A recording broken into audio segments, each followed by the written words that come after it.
All right, we're going to be watching Best Top 10 Charlie Kirk Debate Moments of 2024. I'm going to be covering a lot of these talking points because they're still contentious to this day.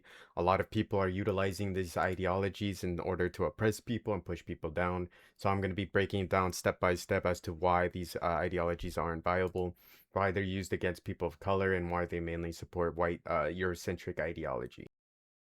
Oh, my name's Erin. I'm a really big fan and I'm really excited to see both of you. I'm a little stressed because I feel like I could ask about, gun violence. I could ask about anti-Semitism on campus. But I feel like with an opportunity like this, I would really appreciate some personal advice. I'm here at the University of Pittsburgh as a social work major and I'm really passionate about it. However, I have found that I'm leaning a little bit more Republican and I feel like I come at a standstill with that. And I really just want to get your advice moving forward for myself. There's some obvious things I think you can think that would conflict, obviously. I guess that's kind of my question. What advice do you have for me as a Republican aspiring social worker? What would conflict? I don't know like how to say it properly. I think I can help. The social work industry is very much about a perspective generally of that people in poverty are there permanently and not trying to break people out of poverty into the middle class or higher levels. Right. And that's why the Democrat Party and social work are very intertwined. Right, exactly. They view poverty not as a series of choices, but as a station in life that is immovable largely. Right. Is that fair to say? That is fair to say. That's why my personal focus is on the children in underprivileged communities because I personally feel like they don't choose to be put in that position. But I'm having a little bit of a difficult time empathizing with the older generation of underprivileged, and not in every community, but I don't know how to not sound bad. I know you are great at not sounding bad when you say stuff, but I don't want to say something that'll get me in trouble. Well, here's one way to look at it. And Charlie, that was helpful, actually. The Great Society from Lyndon Johnson. It was a series of policies that were designed to help underprivileged communities. Right. They hurt the very people they were supposed to help. How? Well, the reality is it created dependence on government. So you have a lot of single mothers, for example, that are paid more money not to have a man in the house than to have a man in the house because of the way the math of these aid programs What do you work. mean? Well, often the way the math of the aid is calculated is if you have an earning husband in the household, that actually causes you to disqualify for forms of federal aid that were designed to help you. Right. But actually, the best way to get kids in your own household ahead is in a two-parent household, because if you're raised in a two-parent household, you're less likely to end up in jail, less likely to end up in poverty, more likely to graduate from high school. So one of the ways that, if you're asking for advice, I would say for the people around you, even who might lean left, you can recognize their intentions come from a good place. Absolutely. But the policies of their leaders have actually betrayed the very people they were supposed to help. And you can let them know, because I believe this is genuinely true. Not just the Republican Party, but our conservative movement. We care about lifting people up from poverty. We just care about actually doing it rather than talking about it. That's what I would say. The other thing I'll say is that we as conservatives believe that if you're in poverty, it's largely because of values, not because of lack of stuff. Like what values? Not saving money. Spending all of your money in your paycheck as you get it, for example. Abandoning your spouse after impregnating them. Not spending all of your money on alcohol and drugs and instead opening a 401k. So values are the #1 predictor of entering the middle class. And there's a great book called Life at the Bottom. You should read it, by Theodore Dalrymple, who's a social worker in the United Kingdom. It's called Life at the Bottom, where he got into social work because he wanted to help people, and he realized it was not a lack of stuff. It wasn't lack of housing, lack of food stamps. It was that their value system was one that kept them poor. So yeah, really quick, then I want to get to the next question. I'm just struggling because in all of my social work classes right now, they're talking about all of those things. And they're wrong. So what do I do? I'm trying to learn about what I want to do.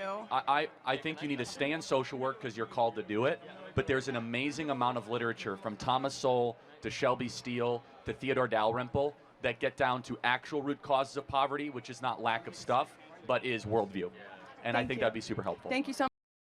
I believe he's shifting the blame off from the financial institutions that are benefiting from a lot of these privatized businesses. And a lot of the times, the people that are getting taxed in order to fund these businesses are trying to find reasons to spread propaganda to take away a lot of these afforded amenities. People at the bottom oftentimes are put there in accordance to class privileges, class exploitation, and the narratives of which they can use to distract you from the people taking your money. This is why in the UK, like he said, oftentimes in the UK they have this racial discussion where they're angry toward the refugees of Islam or Muslim descent due to a lot of the issues that they have over there with immigration, and then they'll use that as a burden on their system excuse while simultaneously saying that they're distracted with drugs or alcohol when none of these people are being given any opportunities to actually go work or establish themselves as an independent person because a lot of these places have a lot of indoctrinated entitlements that come from all the way old colonial habits like reparations for losing your slaves, being entitled to payments because you're seen as people who would die for the homeland of England or the UK. And it's the continuation of just white imperialism just through entitlement of that nation, which is why a lot of the times they are socialist, but only with their nationalist perspectives in sight. Now, here in America, you see a lot of this being switched off, which is why he oftentimes say drinking, smoking weed, or a criminality aspect, which is, of course, a hint at black people and brown people in America, because he wants to play off the symbol that he hates them without saying it. This is why he says a lot of black and brown people are not oppressed, but rather they are people who oppress themselves. This is why his talking points are innately racist. They always push the agenda of him trying to say he knows better than them, which is the class privilege he sits on as being a millionaire who made millions of dollars after he turned 18 years old and made an article talking down on black people. And then he used that talking down on black people to get rich and continue talking down on them. This is why a lot of people in their organizations of the right wing use tokenism because they'll hide behind black and brown people who hate themselves and the people in their communities to say, I'm better than you, I lived in the same circumstances of you, but at least I made it out, which is the same as them failing to create an integrative process. So now all the black and brown people have to find a master or a leadership that of which can guide them out of poverty. But oftentimes, when you run to the left, a lot of them will choose the white race or the whitewashed people, and then the people of the Republican descent will tell you to figure it out, but then educate you on how to exploit people and get to the top through pushing other people down. This, of course, creates a caste system of the most attractive people through eugenics, the most people attracted to the idea of listening to a leader, which is loyalism, which is the slavery, or the people who are tired of being used for eugenics or the loyal system and then find out how to become the master or the teacher, which, of course, is the leadership positions that the Republicans teach you and taking advantage of these systems for your own benefit so that you can at least experience a little bit of happiness, a little bit of money and joy before a bunch of people who pretend to care about you come in and buy a bunch of black and brown slaves in order to make themselves feel better. This is why I personally saw a lot of leftists and a lot of socialists come into the area, purchase a lot of black and brown people in order to say they're not racist, they have black friends, and then attack the Latino race by using a lot of white supremacist talking points and pushing down a lot of people like myself because I always had to fight against white supremacy. A lot of them used talking points that Martin Luther King Jr. had against him, but in the modern era, no one would actually side with Martin Luther King Jr. since Martin Luther King Jr. was called a rapist and accused of several women to be a rapist, that the civil rights era was actually still alive. And nowadays, the civil rights era has died off since a lot of the leftists and socialists are too busy participating and asking white men for permission for more money and more funding, which is why a lot of the women that talk down on the left usually are the ones who marry black, or no, wait, white men, not black men, but use black men as tokens or as people to shield themselves from any racial accusations. This is why a lot of videos you see online are of black people bullying white people and attacking them, demanding them to hear them say the N word to validate the racism so they could feel better. This is why a lot of them use tokenism and inferiority complex as well as a currency exchange of victimhood in order to get ahead. They use that in accordance to attack a lot of black and brown people one by one, so they say it's not a monolith, while using the monolithic thinking structures of attacking black and brown people in order to get ahead and pretend that they're one of the people who understand racial politics for siding for on one of the trending races, which right now would be Israel and Palestine, would be Jewish people and Muslim people. This is why a lot of the times these systems that oftentimes push people down to the impoverished systems is a giant slave system, which they always pick their favorites and then throw away the rest. This is why a lot of the ideologies they push, they always have to pick the most accredited, which is the most class privileged, which is the most whitewashed people they can, and anyone who complains about race too much gets thrown away because they are seen as people who are just sick and tired of being sick and tired because they're annoyed that the fact that a lot of them use a slave-minded mindset in order to create an inferiority complex amongst black and brown people, to which they can push them down into poverty and homelessness while pretending they're one of the virtuously good people, while destroying anyone with anyone's accusations they can, because they have an army of people to falsely accuse people. They have an army of people to push people down into poverty. They have an army of people in order to make people look bad, while never getting a single conviction against any of them. This is why I was threatened with death, and I was threatened with a bunch of white supremacist action to attack me and threaten me.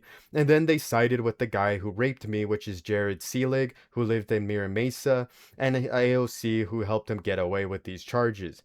This is why these people utilize a lot of people inside of this country in order to attack me and push me down. Of course, you can read more about this and look more into it. I'm filing a lawsuit. If you want to, you can help my GoFundMe so I can get this lawsuit sorted so I can sue these people and get my day in court. God bless you. Trump 2024. Yes, you want a hat? Thank you. Yes, great. Thank you. Those asylum According to the seekers. way that the asylum laws are written, the entire nation of Mexico applies under asylum. Do you think that you have a right to immigrate to America? Is diversity and inclusion really an American ideal? I knew you Are were- you okay with deporting every illegal person that's here? Do you think that the American government should first have a obligation to citizens before foreigners? Nobody is asking these questions. We're just saying, if you want to come in, you can come in. Do you see anything wrong with, I don't know, taking in 5% of the population of Haiti? If someone comes into your dorm room uninvited and they do the dishes and laundry, they can stay? If I'm not gonna do my own dishes, heck yeah. Hi. All right. Hello. Oh, hi. I'm gonna start off by saying I'm a political science student. I'm a second year here at K-State, and I'm a first generation student. Try to turn it up a little bit. Turn it up a little bit? Yeah, perfect. Great. Thank you. And what's Perfect. your name again? Alondra. Nice to meet Alvarez. Yeah. So I just had a question because you talk a lot about like protecting and securing our southern borders, but as the granddaughter of immigrants, I think that we get into a lot of complicated disputes with the idea that immigrants are criminals or drug dealers and things like that. So I just want to hear what your opinion is on those expectations or those what do you call it? Those stereotypes that are put on Hispanic communities, Latino communities, and how they change the way people perceive immigration. Sure. So, thank you for the question. So you said you're the first generation Yes, I student am. or first generation American? I'm a first generation student. Cool, great. Second generation American? Did I hear that right? Or Third generation Cool. American on my mom's side. Great. Second on my dad's. when your grandparents, then, is that right, came Yes. to this country, did they do so through the legal process that was in front of them? So my father got married to my mother, so he's a legal resident of the United States. She's been here her entire life. But did she enter legally? My great, she did. Okay. She's born here. Yeah. Got it. My grandpa on my dad's side entered in illegally. Okay. So I'm not here to like insult your grandpa, right? But Yeah. yeah, but we must be very clear that the type of immigration that we support is when you follow our rules and you come on our terms, and that you do not break into a country uninvited and you try to cut. Can I add something to that? The reason why he left, and a lot of people in Mexico do, is because of the political state, especially in the 70s and 80s, when they decided to move. They have a government that isn't supportive of their constituents, and because of drug problems, their only choice was to move. Yeah, I totally sympathize. That's not true. It's never the only choice to commit a crime, and we should not put up with it. And so it is an insult to other immigrants from Vietnam and Laos and Pakistan that have to wait decades in line to morally equivalate people that come in and just break in. Oh, I have an unstable country. Like half of the world's countries are unstable. Yeah, but that's why we have the asylum seekers program. Which is heavily abused, and we're talking two different things. Asylum seekers and walking into the country illegally are similar but different things, right? And so Yes, so we have millions of gotaways of people that we have no idea who they are. They're not declaring asylum. They just run across the Well, border. because they can't. The Well, system doesn't allow other people from Mexico specifically to assign themselves. Who they are the last couple of years. So look, we just have to be very clear with this: is that if you come into the country uninvited, you have committed a crime and you are a criminal. And we could decide that we're not going to enforce our laws, or we can say that when you are a criminal, you should then be punished for that crime, aka sent back to your country of origin, because you were not invited. And it is an insult, again, to the Poles and to the Czechoslovakians and from the Senegalese and people all across the world that don't have the proximity or the luxury just to waltz into America. You call it a luxury to leave a country that has political tyranny and come into a country with opportunity? Yes, to live in Mexico, to be able to go 100 miles north and break into America. Do you know how many people in Pakistan would kill to be on that border? That's why we bring them in. Well, we shouldn't, right? That's the point. And secondly, do you think that you have a right to immigrate to America? I think that I didn't have a choice. My grandparents made that decision for me. I'm not trying to attack your grandparents, but no one has a right to go to anybody else's country. You are invited. It is a privilege, not a right, to come into America. So it's a privilege to live a life that requires you to have clean water, clean food, clean air. Yes, of course it is. And you have to fight for that? Yes, it is not. But we didn't? Hold on a sec. Well, born here, hold we on a didn't second. fight for that? Well, my ancestors did fight for that, actually, and I'm a very thankful recipient of many generations of Americans that fought for the greatest nation ever to By exist. doing what? Coming here? Well, illegally? wait, what did my ancestors do? Came here They illegally. came over here in 1620, fought in the Revolutionary War, fought in the Civil War, fought in World So War I, because my grandpa fought in World didn't War come here in II. 1620, it gives him no right to have a good no, life? he can fill out paperwork and wait in line like the Okay. rest of the world, and then we can see whether or not it's in our best interest to allow him to come in. And so we have to weigh costs and benefits. I'm not saying we should have no immigrants, but immigration must be a net benefit for the American homeland and for the American citizen. We have brought in 10 million people in these last couple of years. We have now brought in 5% of the population of Haiti. Nobody is asking these questions. We're just saying, if you want to come in, you can come in. Do you see anything wrong with, I don't know, taking in 5% of the population of Haiti? Not necessarily, no. If we have the land and the resources to house them, it shouldn't be that big deal to bring in immigrants. Really? Do you think that the American government should first have a obligation to citizens before foreigners? Okay, I think I believe that this United States of America should give obligation to human beings before profits. Reason for that is because a lot of these white people in this country will oftentimes take advantage of the desperate migrants and the Latinos that are here, enslave them into plantations, or even use them for fake IDs or use them for criminality, because a lot of them will be pushed into a lot of desperate situations where they are forced to do things to survive. This is why a lot of people who attacked me and tried to threaten to kill me were white people, using a lot of immigrants and Latinos as a shield, so whenever I went to go hold them accountable, the white people were let go, but the only ones held accountable were the black and brown they associated with criminality.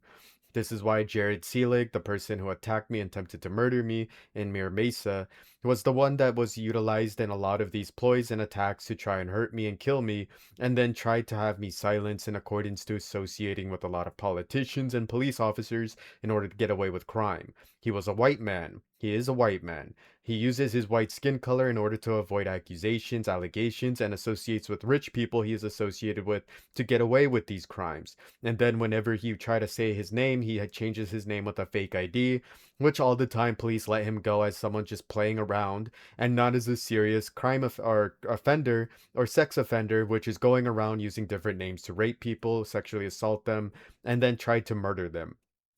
This is why a lot of these people oftentimes associate with a lot of the easy to manipulate people, which are the immigrants with lacking of resources and education, in order to escape a lot of these charges. He used this continuously against me since I was a child because he wanted to get away with crime as a white man who knew he could use the insecurities of white people to hate the Latino and black people as criminality, and then use them in a sense of leftism to say he's actually an ally and he actually helps people in order to cover himself on the left that is racially biased towards white liberalism. This is why a lot of white people now call themselves socialist or Democrat or liberal in order to associate with a lot of criminality and then use the criminality aspect to join in with the Republicans to attack them. This is why a lot of the time the liberals think you're attacking them racially, when in reality, a lot of black and brown people are being abused by white people who use the illegal system that they're being thrown against, which is the one that is criminalizing the concept of immigration altogether. This is why a lot of the time when you try to hold white men accountable, a lot of them hide behind victimhood of black and brown people and misuse a lot of the civil rights movements in order to get away with crimes.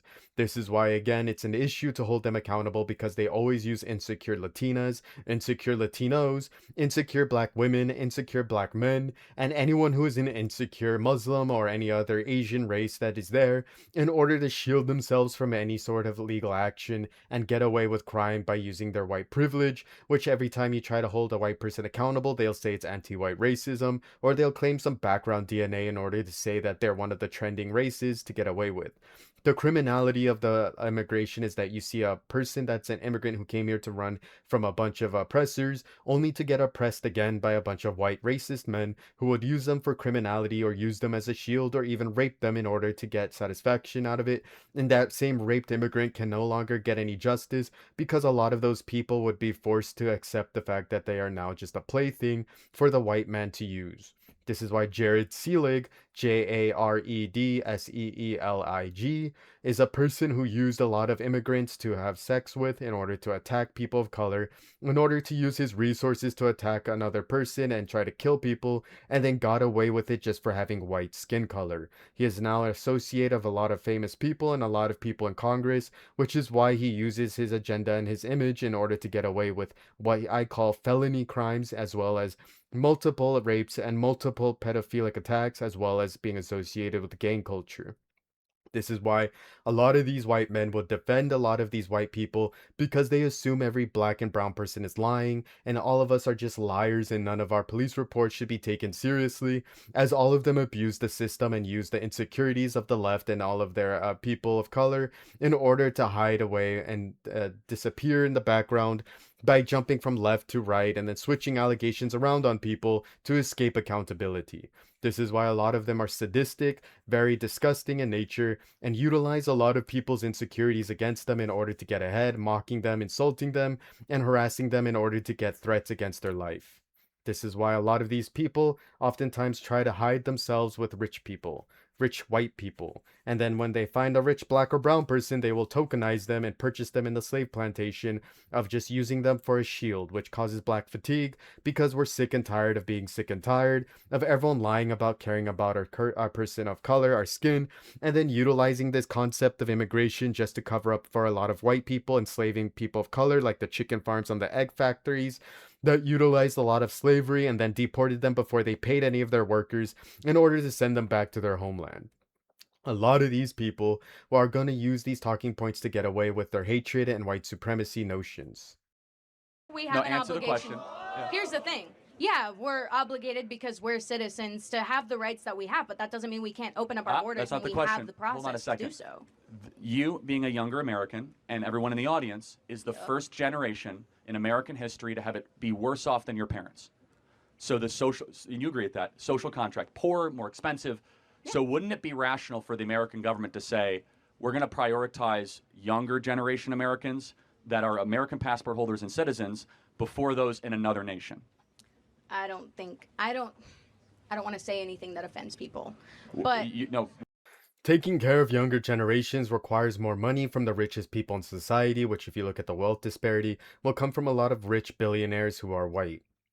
This is why taxing a lot of people at the top of our society is needed in order to fund the next generation so that we can actually build an educational system, build a healthcare system, build a housing system, and build something that can flourish into the new generations.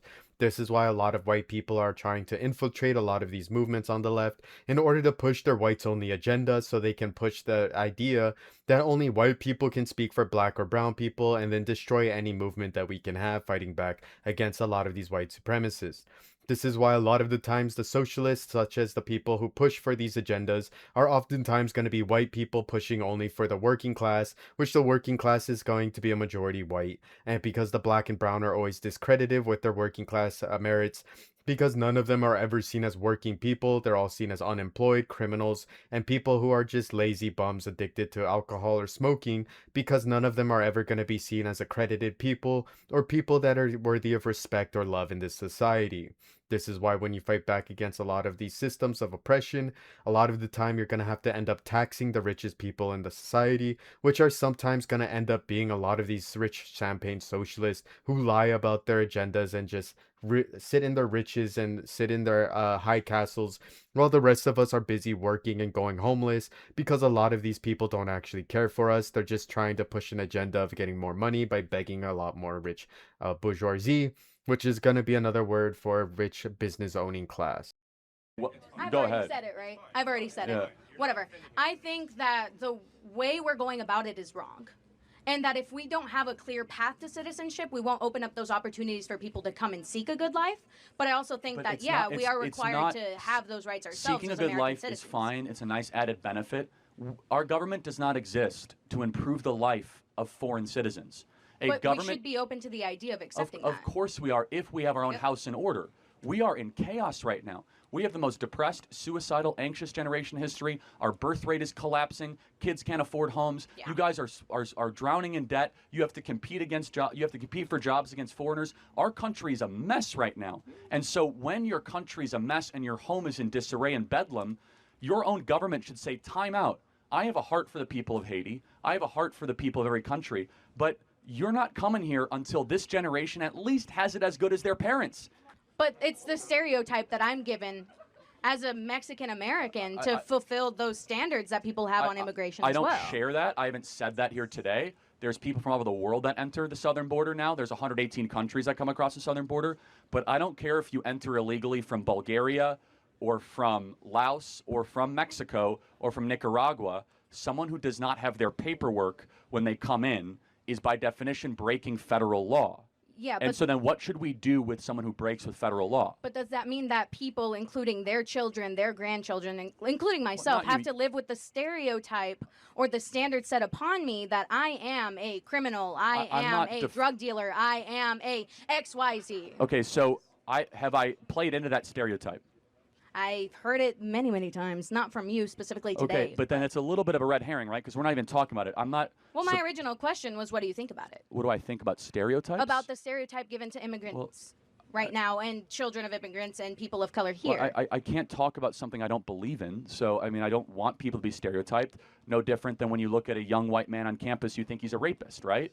Which is, Nah, I don't. well, that's good. No, but that is a stereotype that is pushed sometimes. Like, oh, if you see a young man on campus, it's campus rape culture. Stereotyping is wrong.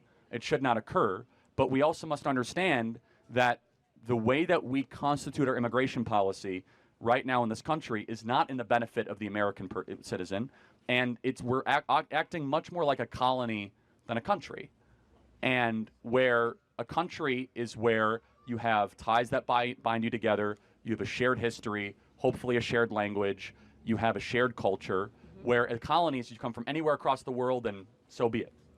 Yeah, but isn't that like the point of America? Ah, Diversity and so- inclusion and Hold- belonging. Where I'm so glad you brought that up. Where is that in the Constitution or the Declaration that diversity and inclusion, these are false ideals that are taught in school? They're, I guess, nice, but is diversity and inclusion really an American ideal?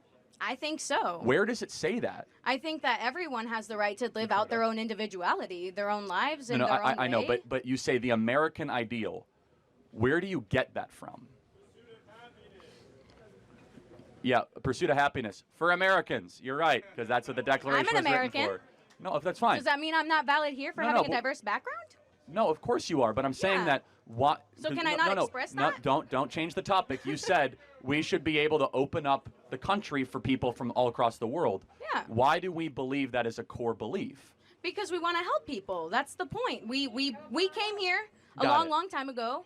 We established a country a long, long time ago, and we want to have other people come in, I think, to live in the luxury that we live Got in it. now. Last question. I knew Are you are were... you okay with deporting every illegal person that's here? No. Why?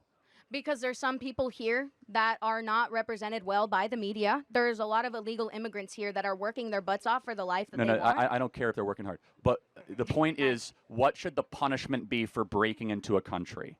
Depends on the crime you commit after No, no. you break into it. Okay, no, that's it. I'm talking about just the crime is breaking in. What should the punishment be? I break into somebody's home. What should their punishment be?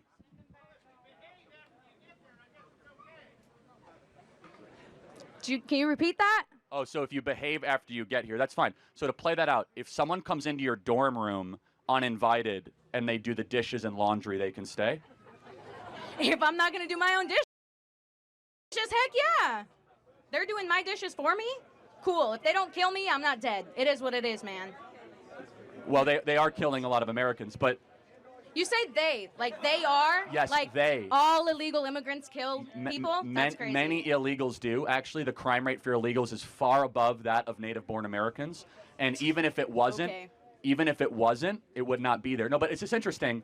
The punishment.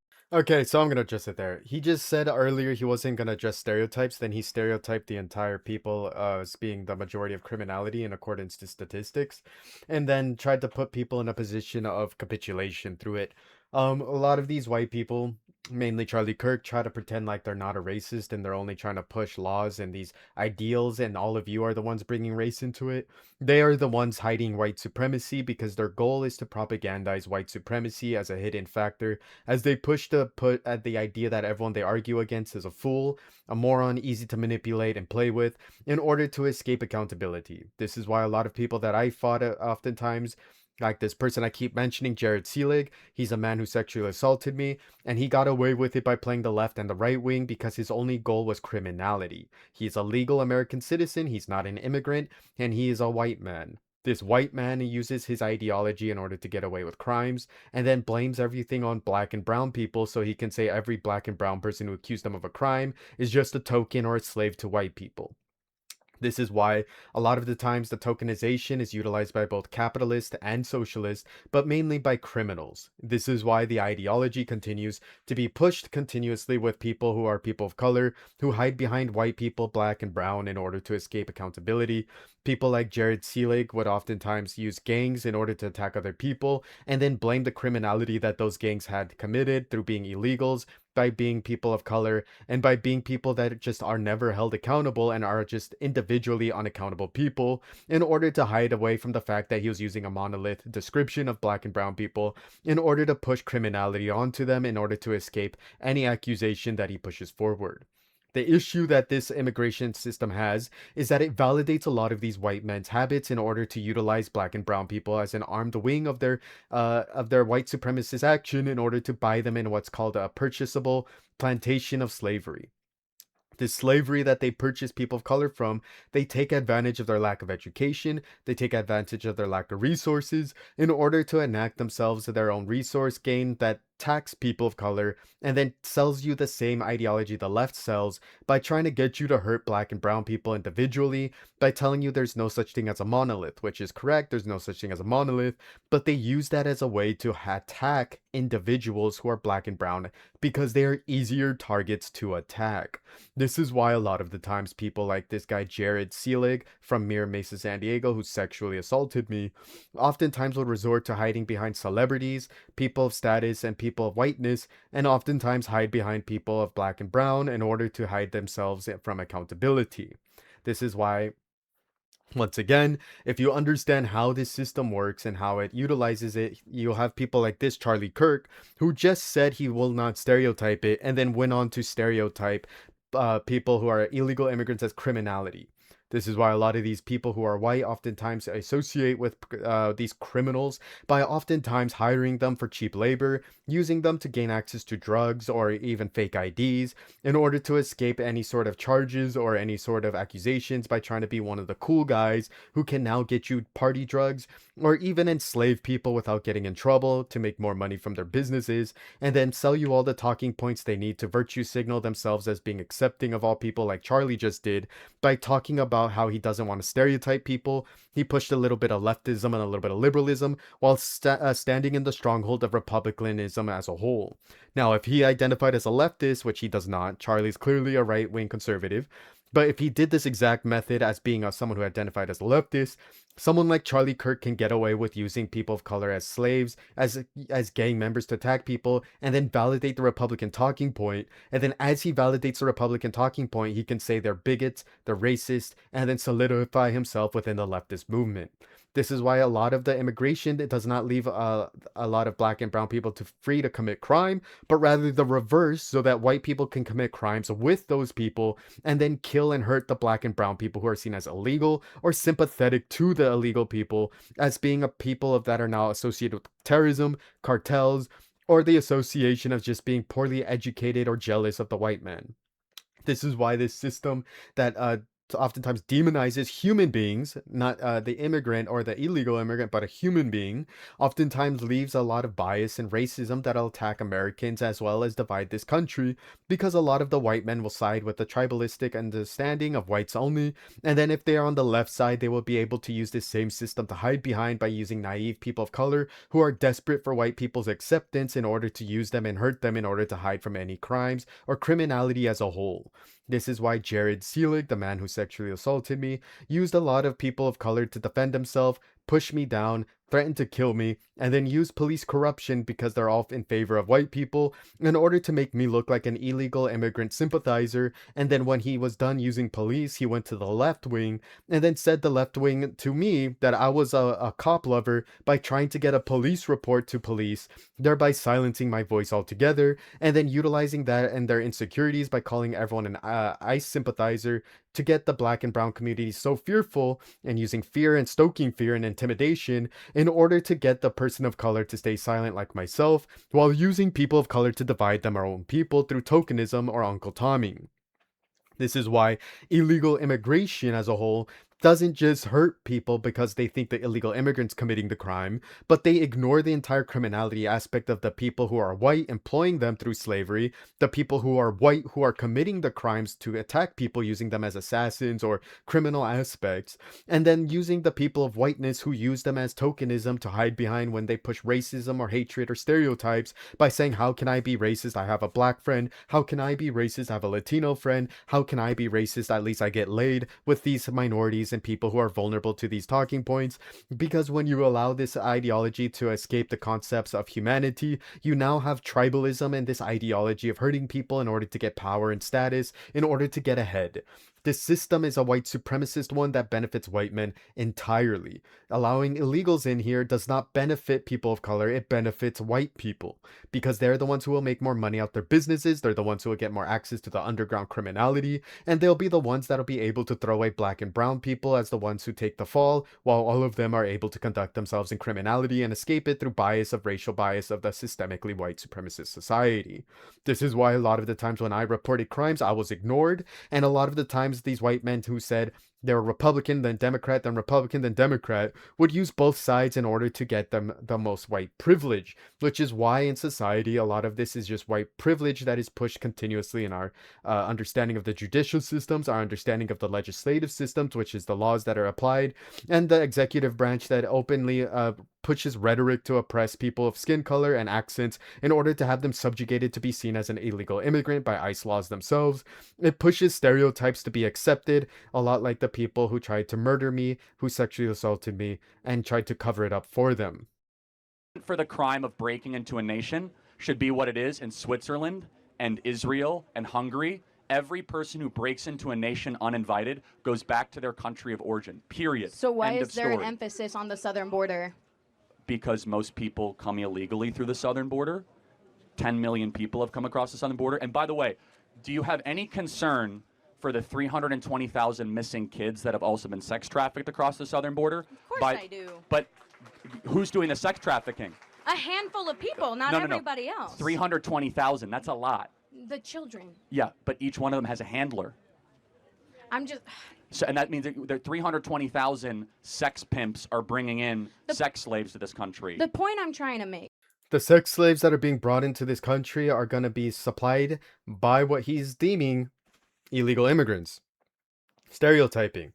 So he's using the stereotype in order to paint the illegal immigrants as criminality, and then he ignores the concept right here again of who's demanding these children, which is white men. This is a land of the legal immigrant, which is the legal immigrant is white men, Europeans, which means the people who demand the children to be enslaved and to be raped or to be sexually assaulted are going to be white men. Which again, this system he just pointed out. He is pointing out sex trafficking of children and then ignored the demand of white men wanting that to be here because they wouldn't bring it here if there was no demand to begin with. This is why a lot of the time illegal immigration is often gonna oppress and attack people of color and then ignore the white criminality that all of them are going to defend in this country because a lot of people in this country defend white supremacy. The reason for that is because a lot of the people are scared to even address white supremacy because they fall victim to the white victimhood mindset where all of them think there's anti-white racism or there's hatred toward white people in order to establish themselves as the true victims of this a whole system of white supremacists and consequences where black and brown people finally see that the white men are the only ones winning, the white men are the only ones that are seen as hard workers, the white men are the only ones seen as pure and clean, and therefore when they address it, they say it's white supremacy or racism. A lot of people ignore black and brown people's voices because a lot of them oftentimes are told to just listen to a white man and talk down on you and then try to ignore anything you say that is happening to you. This is why victims being believed in black and brown communities is very important and crucial because a lot of the time this tokenism or this caste system that prioritizes the white man, then any token that submits to white supremacy, and then in you enter the leftist liberal sphere, you have Asian women who are used for sex passport broing, like you saw with the ICE agent who killed that one woman in Minnesota, and his wife was a Asian woman, Filipina, common, very commonplace. And then below that is going to be a lot of people that are women, because women are seen as objectified, sexualized property, and they're objectified continuously. They're going to be the ones who are believed first. And then you go beneath that, and you have black and brown men who are most likely going to be conservative, because the conservative sphere is adjacent to the white ethno empire of white supremacy, systemic racism. They're going to go with their party, which is going to be a conservative aspect or perspective. And then below that, at the very, very bottom, you're going to see black and brown men with no women there, because the ones who are there are already seen as annoying.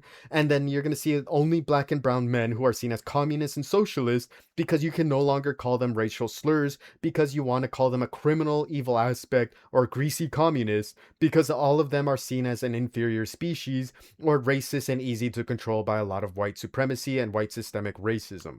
This is why this caste system that goes down, mainly prioritizing the women because they're seen as property you can buy and use by the white men, and then the white men who go beneath that are going to go for the conservatives because it's more in line with Christian values and Catholicism, and then below that you're going to see the people they see as godless, pagan, the disgusting black and brown men who believe in progressive values, who believe in extreme progressive values like I do.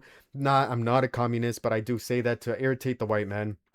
Because a lot of the times when you fight against a lot of white supremacy, you're going to try to bring up a lot of class consciousness, which class consciousness goes against the white man continuously if you do it appropriately.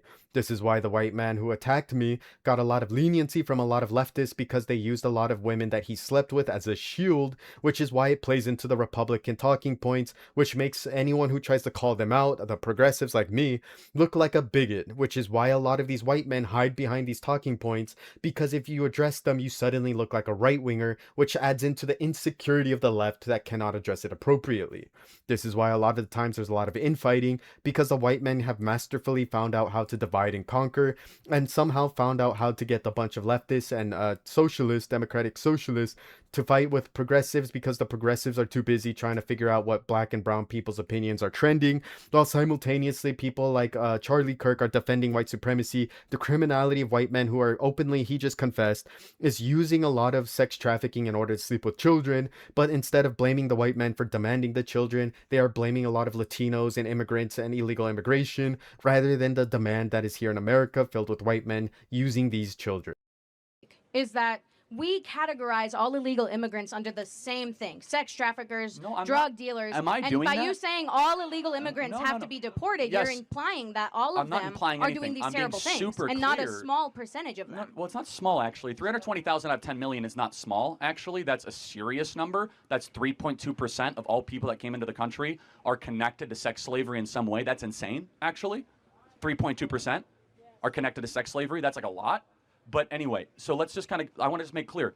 If you come into a country uninvited, definitionally you are a criminal. We're just not going to agree. It's fine. Then That's final okay. question. What is a criminal? What is a criminal? No. What is it? Would you agree with the definition that a criminal is someone who breaks the law? Here's where I'm thinking. Here's the thing. I know how he's going to turn it, and I don't fully agree. It's not a matter of turning it. It's a very ABC sequence. If they're not criminals, then tell me what a criminal is. And a criminal is obviously someone who breaks the law. Someone who comes across the southern border broke federal law, therefore they are a criminal. Okay, then we can just disagree. But you have to He's trying to push that all criminals should be held equally according to the law. I believe they are human beings that are coming from desperate situations, which is why they're claiming asylum.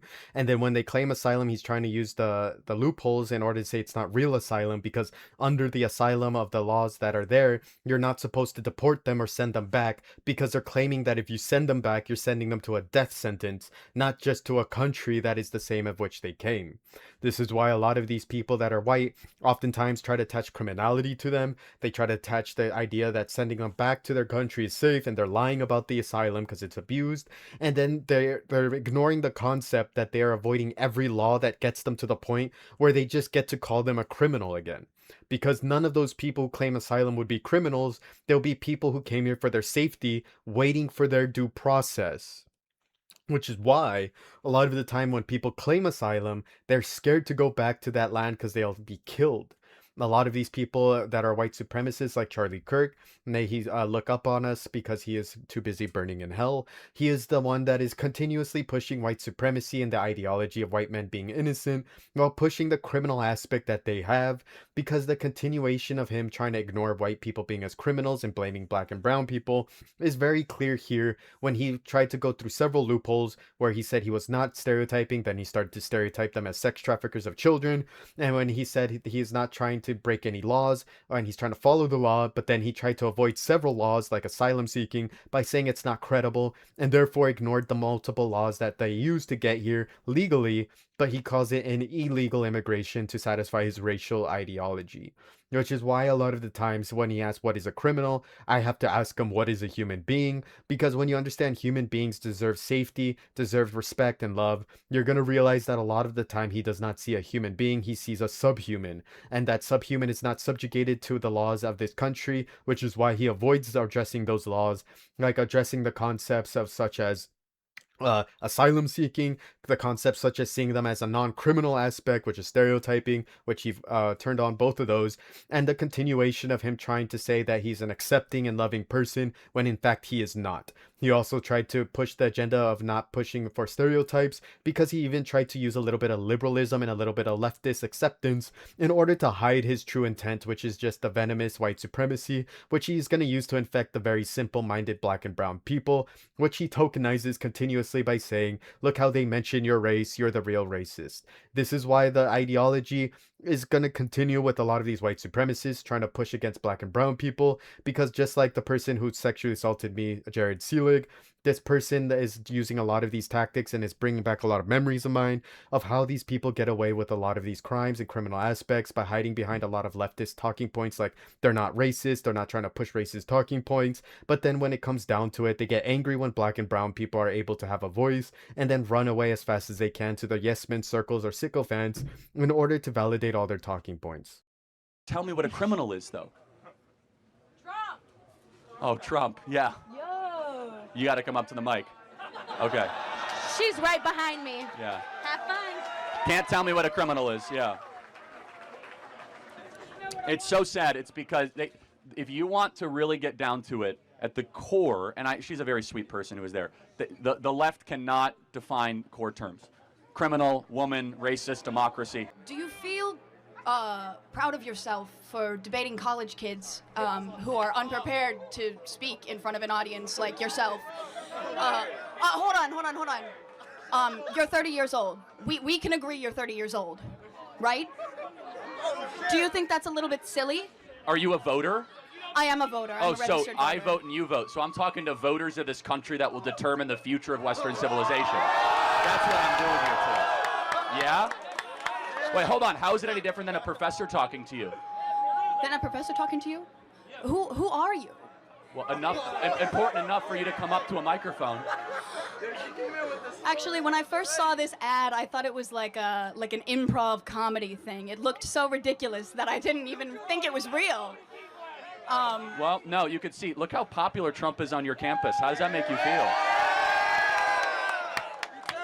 That's not comedy. That is a 5-alarm fire for Kamala Harris, because she's probably going to lose Pennsylvania. Look, But no, I just want to be clear. Is there something wrong with talking to voters? no, there's nothing wrong with talking. Well, that's to what we're voters. doing here today. It's an open I mic, think that you push a dangerous agenda. such as. Your stance on abortion rights, for example. Okay, so So let me ask a question. What is your name? Gene. Gene, and what is your understanding of the current Republican Party's stance on federal intervention in abortion? Well, I know that they want to bring it back to the states, right?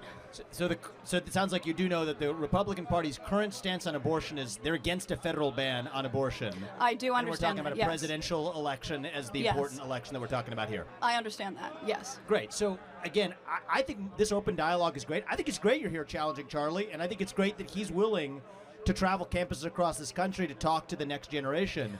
We need more conversation. Now, where's the disagreement, though, on content? Because you could criticize style or why you're talking to people Listen, or dunk my- on someone personally, but where do you actually disagree with I the agree substance? with the way that you edit content and specifically frame it so that people look bad talking to you.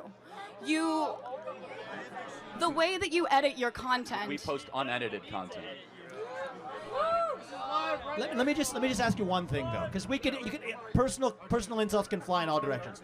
Where is an area where you have a disagreement with the conservative movement, with Donald Trump, with Charlie Kirk, perhaps with myself? I was a presidential candidate last year. I think we need to talk about that more in the open, and the more we do, the stronger our country is going to be.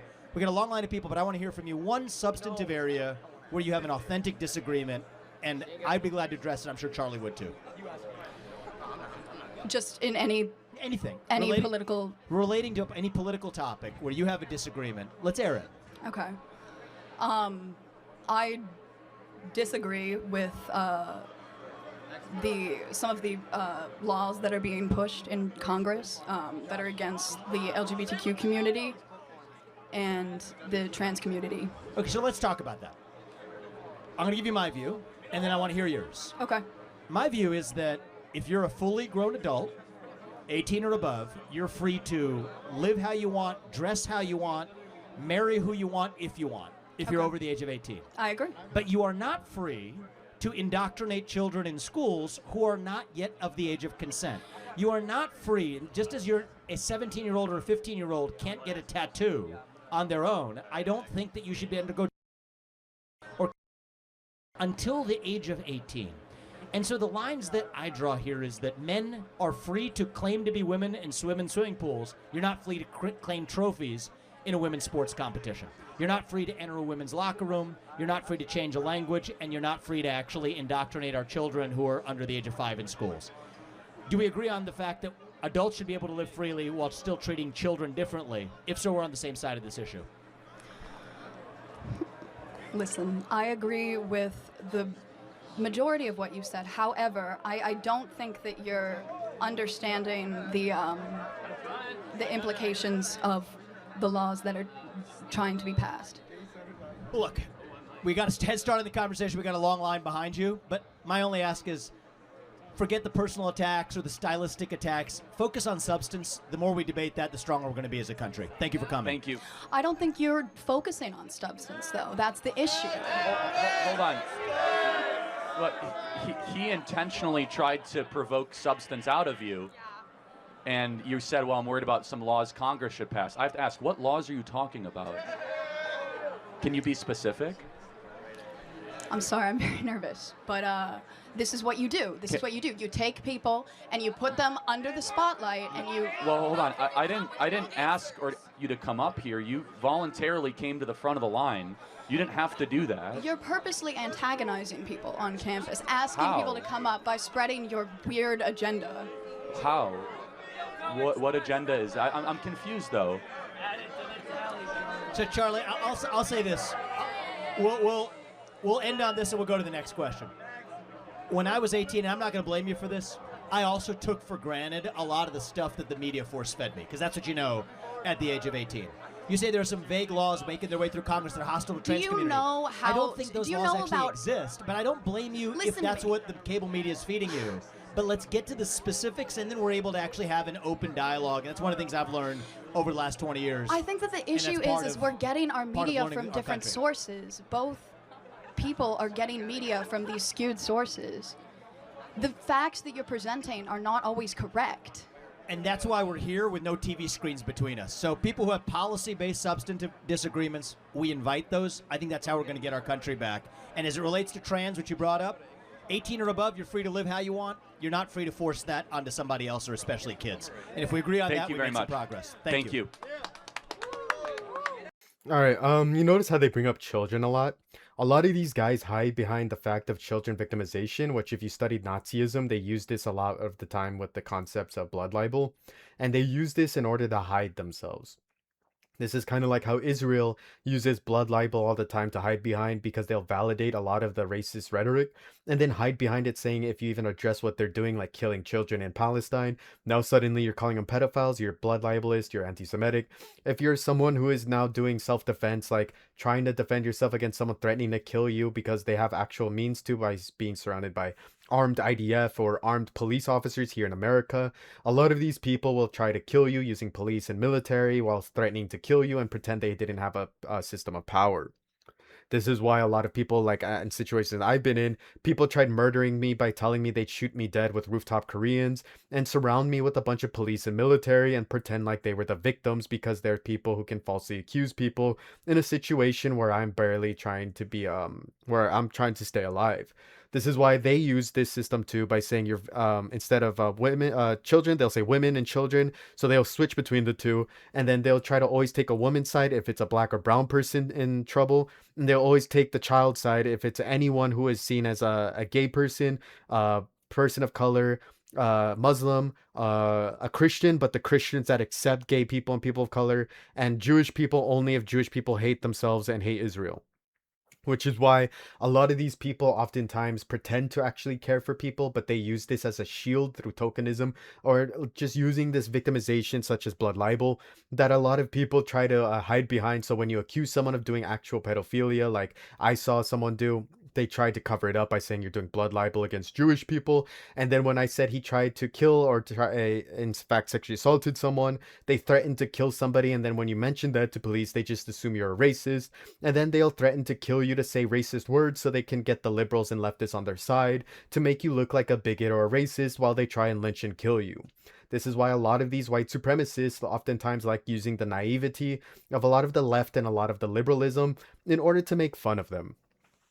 This is why they take advantage, these white supremacists take advantage of the lack of education and the lack of resources people have, like not having resources of police, because police don't actually address them as human beings and ignore them, hang up their 911 calls, don't take police reports of rape or pedophilia, which makes them complicit and cover up, and then they'll utilize that as a way to say you're actually a liar to avoid any accountability when you're lacking resources in a society that you're supposed to be deemed as equal as an American citizen.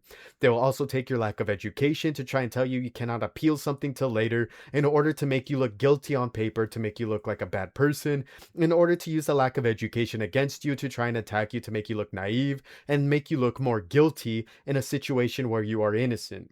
This is why a lot of the times these white people use mathematics in order to make you look guilty, such as if you say children more in a sentence and victimization of those children, you can grab a sort of hypnosis of the crowd in order to get them in apologia for children. And if you aren't in apologia for the children, you must be in the apology of pedophilia, hurting children, or killing children. This is why a lot of these people's arguments are disingenuous, and they utilize their skin color of whiteness in order to get away with it, and then they'll team up with a black or brown person, like here you have Vivek, who is going to shield them from any racial accusations, who will try to negate the conversation to something else in order to avoid themselves from being seen as racist. This is why they have a very advanced tactic that I have personally been studying. Some of this includes drugging people and then making them go crazy to make them look like they're subhuman, then denying them any access to medicine or healthcare by having doctors themselves themselves, track down your past, and start to stalk you in order to get some blackmail against you, which is why a lot of black and brown people during the civil rights era do not trust a lot of doctors, and still to this day do not trust doctors or anything that they give them. Disagreements, yeah. Yes, sir. Okay, so I tend to lean liberal on a lot of issues, but specifically on immigration, when I hear about like the Haitians in Ohio, closer, yeah, taking over cities, and the thing about eating people's pets, I don't know if that's true. It is true. But I was wondering if you could speak a little bit on that specifically, and I'm kind of torn on the election, so if you could also speak on if we have more instances like that in the future if Kamala Harris gets voted. Yeah, it's a great. First of all, thank you for coming up to the mic.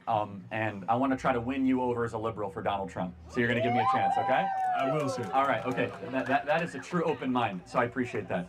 Number one, we have accepted 5% of the Haitian population in this country in the last couple of years. I have nothing against Haitians. I know some Haitians. We can all agree when you accept 5% of any country's population. You see how you said that? I'm not racist toward Haitians. I know some Haitians. Tokenism. How can I be racist? I have a black friend. Malcolm X spoke about this. I hope you don't like how I talked about and he inserts the N-words, because I am actually friends with a black person. Because he used the N-word in a defamatory way. This is what Charlie Kirk's doing. Charlie Kirk is pushing a white supremacist talking point right now, and he's going to use it in the exact same way. In addition to all the other mass migration we have, it's too much, it's unsustainable, and a government must start from this core premise. It must have an obligation to fulfill a better life for its own citizens before it opens its border to non-citizens. It's a very, very basic, fundamental thing. And as I said earlier, everybody in this audience is seeing their future worse off than their parents for the first time since George Washington. That's a big deal. Usually, at least kids are as good, if not better, than their parents, and we have that broken. As far as Donald Trump goes, there are 3 things I want you to think about when voting for Trump. Number 1, home ownership. I imagine you want to own a home sometime in your life, right? Yes, sir. All right, in order to own a home, you would have to make $125,000 a year right now just to be able to get the mortgage. That doesn't count your medical expenses, your student debt expenses, your credit card expenses. When Trump was president, it was $75,000 a year. We were building millions of new homes, incomes were going up. Why is it that the housing prices have gone up so much? Because Kamala Harris and Joe Biden have spent $6 to $7 trillion of unnecessary federal spending, flooded the zone with these trillions of dollars, which have inflated asset prices. Number 2, as a liberal, I imagine you don't like war, right? You don't like endless war. Under Donald Trump, it was the first president in 40 years where we had no new wars. No Iraq war, no Syrian war, no Russian-Ukraine war. Under Joe Biden and Kamala Harris, we have the Russian-Ukrainian war that we've spent $250 billion on. We have the terrible situation in Israel and Gaza. I'm very pro-Israel. We can all agree, though, not a good situation there, right? Not favorable. It's just bad. A lot of human suffering, not good to witness. Under Donald Trump, none of that happened. In fact, he brought peace to the Middle East. We had the Abraham Accords, and we had a stable international circumstance. The final thing is the border. Under Donald Trump, the southern border was the most secure it was in American history, with border crossings at an all-time low. Under Kamala Harris, 10 million people have come across the southern border into this country. We have no idea who they are. They're coming into our communities. Crime is increasing. They're eating ducks and geese and cats in Springfield, Ohio. And that's just like a silly example. It's totally true, by the way. Why? Yeah, go ahead. Why? When I looked it up, because the reason I'm asking you is because there's a lot of misinformation. I feel like because when I first heard about your side of the story is what I heard, and then after that, I was hearing that there's no proof of that. So why is that? Well, there is proof. I mean, we have tons of video I could show you of residents saying that my cat was taken by a Haitian yesterday morning and was grilled on an open fire. They won't accept it as a police report in Springfield. I know way too much about Springfield, Ohio police reports right now, but they won't accept it as a police report because it's an animal control problem. It's just, again, you have to just look at the residents. Either they're all lying and they're all in on it, or there's something to this. I'm not asking you to vote for Trump based on, cats being kidnapped and grilled and barbecued. I am saying, though, that it begs a question of, can we sustain 10 million people? I want you guys to understand how many 10 million people is. We have 10 million illegals that have come to the country, which is the population of New Jersey. Okay, that is an unsustainable amount. Under Donald Trump, we had the border secure and it will stay secure. So those. So a lot of these people want to deport people because they can't afford it, but these people would start to argue against a lot of abortion because they think you can't abort someone because you can't afford the child. When you send someone back to their country, you're aborting their probable success story in this country and their development in this nation. So when you cannot afford someone and you choose to deport them, you're doing the same as aborting a baby because you're aborting a human being in their flourishing environment from pretty much essentially, if you ignore their asylum claim, you're killing them. And so when you kill these people because you believe in killing or aborting people, you believe in this concept of abortion because you can no longer afford it, right? So if this concept is there, then they should believe in abortion too, and they should believe in that when it's a woman's body, it's a woman's choice. Because if you can't afford a baby, you should be able to abort the child because you can no longer afford the baby. This is why it's an issue with a lot of these people who try to push these agendas and they try and flip-flop a lot of their talking points in order to make it look like their point's the most logical, but really their point is the most illogical because you should be the one accountable that if you're going to be in a country that's the richest in the world, you should use your money better and maintain it instead of spending it on a bunch of racist ads, a bunch of racist capitalism that'll exploit more workers, and instead of spending it all on your luxury goods and save your money more for the potential of uplifting a future doctor or engineer because that's what you think the baby is when you abort the baby as just the most genius person that could ever exist that must be protected like they're the most special human that will ever exist in ever. This is why, if America spent their money better and didn't actually put their money in different places and were complacent, and they weren't just spending it on a bunch of wars and a bunch of trade colonial empires where they try to steal money because all they want to do is crime, then maybe they were able to actually use their money efficiently and not just blame everybody else. They would be able to actually raise up a whole new civilization and a whole group of people that they are now accountable for because they are the ones who are now in a society where they allow people to enter them because they try to claim even the people that don't consent to the entry, just like Charlie Kirk says that if someone forces themselves inside you, you have to have that child, then therefore by their logic, if people force themselves into this country, we must have the people that are here and uplift them in accordance to their logic. This is why a lot of these people are hypocritical because they're supposed to uplift the people of which they are now held accountable for because now no matter what happens, they are responsible for. If you're pro-abortion, you are probably pro-life because you are pro-human life, not pro-life in terms of being against abortion, but you see human beings as worthy of respect, which is why you believe in their body, their choice. Now you'll be able to understand their choice to come into an environment that is now better because that environment is better for them to be uplifted in rather than one that is filled with desolation and sadness and a bunch of criminality. Right? Three things. We had a great economy under Trump, and it was easier for you guys to own homes. We had no wars, and you guys are closer to World War III than ever before. You guys that are all, by the way, military age, I hope we don't get into World War III because you might be drafted under the current circumstance, and you guys might laugh.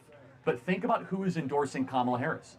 Dick Cheney, Leon Panetta, Liz Cheney. These are the warmongers of 20 years ago that got us into these wars. So I am not fear-mongering here, guys. The people that got us into these failed wars, by the way, this is 9/11 today, and we remember what happened on 9/11, and then we remember our terrible reaction on 9/11 when we decided to invade Iraq and Afghanistan. Let us never do that again. Let us never invade sovereign countries. Amen. And I think you would sympathize with that. I agree. And this is why we're seeing Bobby Kennedy, Elon Musk, Tulsi Gabbard, people that are card-carrying Democrats, vote for Trump and voice support for Trump. Because what's happening at the Democrat Party is this very sinister combination. It's a party of censorship, it's a party of war, a party of open borders that is against actual traditional liberal values. I agree. So which way are you leaning? Can I get a hat? That's a good answer. I love it. Thanks, man. God bless. Thank you. Thank you. Hi, Charlie. You are right. I will. 1 sec. Yes, ma'am. Yeah, I just have a question kind of based on affirmative action. I'm a computer engineer here at UW-Madison. I'm about to graduate. And there's a lot that I've found through research and just general, I guess, my studies. Not only does affirmative action like help, minorities, people of color, but also women in general. And there's a lot of facets of engineering, the medical system, and other factors that because of affirmative action, have helped. I'll just go into something. For example, let's say like in the medical field, endometriosis, something like that has not been studied in women due to so little women being in the medical field. Also, for example, like cars, the seatbelt is made especially for the male body. They're only tested with male mannequins, so a lot of women are in risk of dying in car crashes at a higher rate. There's a lot of things that benefit from a diverse group of people, both in engineering and medical fields and education and other facets of the systems. And I was just wondering, without affirmative action, how do you think we can bring these people in to bring a variety of opinions? Yeah, no, I and mean, views? just have a meritocracy, right? So you have 3 white men around you. You can see 1, 2, 3. So if one a lot supports around me. affirmative, no, it's okay. If one supports affirmative action, Right. it would mean that you would be okay turning to those 3 men and saying, I deserve the position more than you based on something that doesn't matter more Not than something that does necessarily. matter. I feel like that's one facet of it that we're not also paying attention to, is that people that are graduating from the same schools. They're graduating with the same degrees. With lower test scores, though, much lower. Every study of affirmative action, for example, the Harvard case showed that it was nearly 40% lower test scores for people of color versus their white male counterparts and Asian counterparts. And so, how at can some point, is that like why would that happen? Do you think why? it's yeah?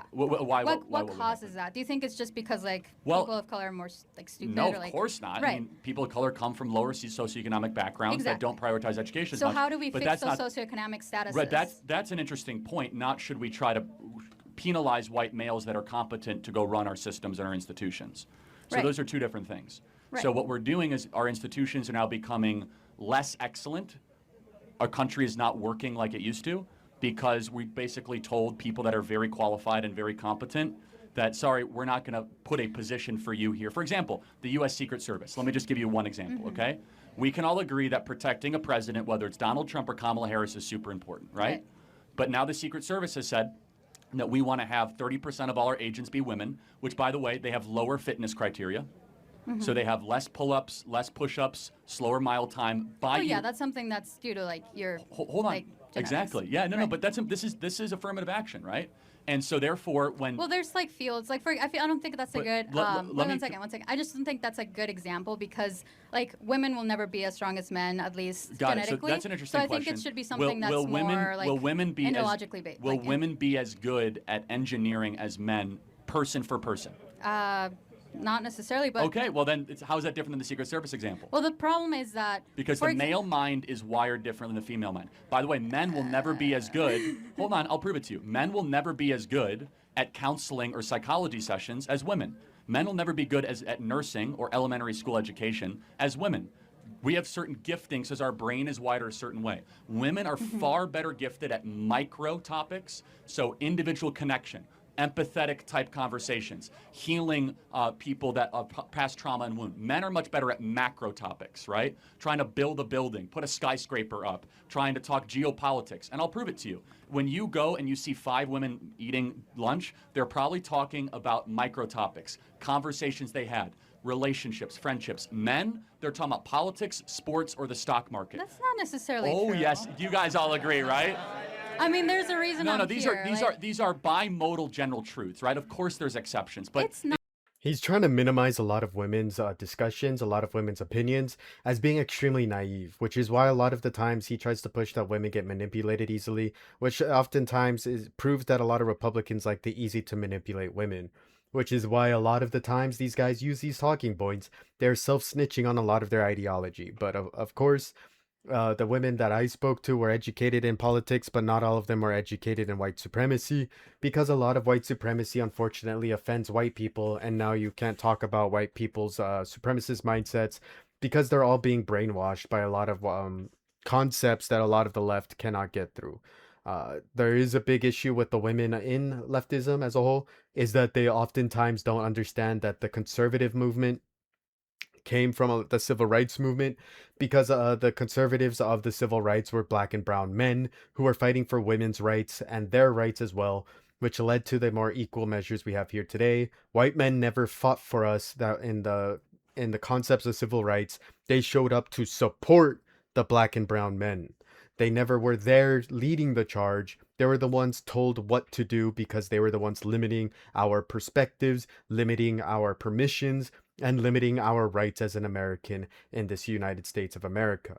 This is why a lot of the times when we try to talk with people on the left, a lot of the people are easily manipulated by white men because white men are the ones that know how to use old school slave colonial mindsets in order to take advantage of women and men of color, and in order to use them to have them fight each other and destroy each other's reputations and hate each other.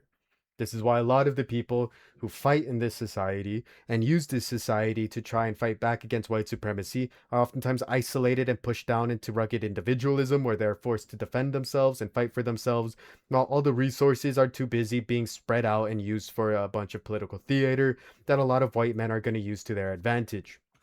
This is why you see a lot of people that are oftentimes as white women who are indoctrinated into a culture of giving their men sex whenever they want because they have been told that's their service and their duty in accordance to Christian marriage.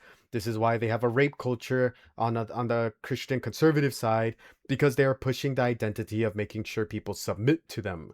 Then they try to get black and brown people to submit to them without the sexual nature, which is the one to submit to their talking points and their ideologies without question because they are very simply miseducated or misguided by a lot of people on the left who are too insecure to talk about the white supremacist ideology because white supremacy as a whole being spoken about makes white people want to have a victimhood mindset because they want to be victims so hard, but they never will be in a land they conquered and killed and enslaved people and continue to enslave and kill and conquer people all over the world for thousands of years. This is why so many of these white people wish they were victims, because they think black and brown people escape accountability in accordance to their skin color and their guilt tripping of people, and therefore they think that is a manipulation, which of course it is not, because all the people who avoid getting thrown in jail are still people being thrown into homelessness or being abandoned due to the lack of resources, and the only people put at the top of the leftist movements are the ones who are extremely wealthy. This is why there's a huge class divide. You see class favoritism, and you see the disparity between the people at the highest classes and the lowest class will oftentimes be white people at the top and black and brown at the bottom. This is why socialism is supposed to be hated, because socialism is supposed to encapsulate black and brown people as getting handouts, not white people. If you fail to apply the socialism in this country appropriately, you will just get white people with tokenized slaves instead of the actual leadership of black and brown men who are leading socialism as a whole. This is why it's an issue that you have a lot of white supremacists like Charlie Kirk and the MAGA movement as a whole, which is just the Republican Party, because even when Trump is dethroned, you're still going to have the entire Republican Party and the white nature of white supremacy continue to perpetuate itself and manipulate the easy to use, lacking of education and resource leftists, which a lot of the times are going to have to resort to leaderships of black and brown. And those are going to be the most, how you say, anomaly people, because they're going to be the people that very rarely are found in our society because they risk everything, life, limb, and reputation just to fight back against white supremacy, which is why even Charlie openly says women lie about rape, women lie about accusations all the time, and that black and brown people are not stereotypes, and then turn around and start talking about immigration as though they are immigrating nothing but criminals and pedophiles, and then try to hide behind the notion of just being logical and genius, while he is just falling on the sword by looking that's the worst that's possible in order to create the talking points of his white supremacist side. Meanwhile, the left has no one that's black or brown that fights against white supremacy, because everyone wants to silence the discussion as a whole in order to keep the ideas of class discussion, which class discussion is oftentimes pushed towards white people and their tokens. I'm doing my best here to fight against this because I address all the tokenism, and of course I am going to be trying to my best to fight against these people that are like Charlie, because he is just like one of many. He might be dead, but there is still a whole army of which he has risen, and they fight in his honor because it's just a continuation of white supremacy. Not a general truth, though. I feel like women have the capability of having political conversations. Of course they do, but it's not their. It's not the general wiring or nature of women. It's not. There's no wiring for your brain to like Donald Trump. Like, that's not a real thing. I feel like. But wait a second. But do you think that men and women are made different in our brains? Certain things, but not necessarily. It doesn't like channel you to be a specific thing. Like what things? Well, like there's like specific wirings to, like produce certain types of hormones, and that's like differences that are genetically. So you don't think that men are more likely to like contact sports, more likely to enjoy football, UFC, hunting? I think that's because of a societal norm in general, like over a lot of No, time. come on, you're smarter than that. That's not true. Well, hold on. So why is it there's that women that play football, so like you can't just of say course, that. and there so are that's men an that dress example in of women drag, that but don't do that. those are not the Sorry. the general truth of it. So let me just be clear. You think that there's nothing within the female brain in its constitution that makes young ladies more likely? I mean, being that I'm an engineer, I don't think so. No. Yeah. Really?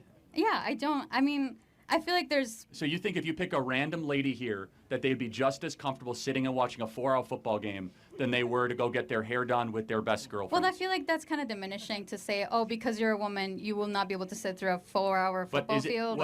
is